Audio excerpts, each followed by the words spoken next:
فلسطين.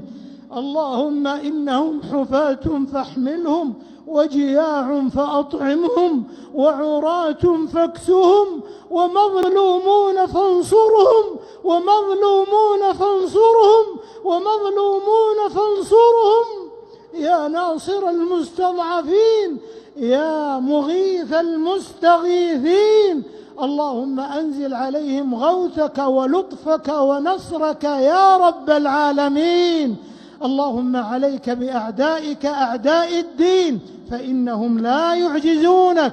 اللهم احفظ المسجد الأقصى، اللهم احفظ المسجد الأقصى شامخا عزيزا إلى يوم الدين. اللهم إنك عفو تحب العفو فاعف عنا.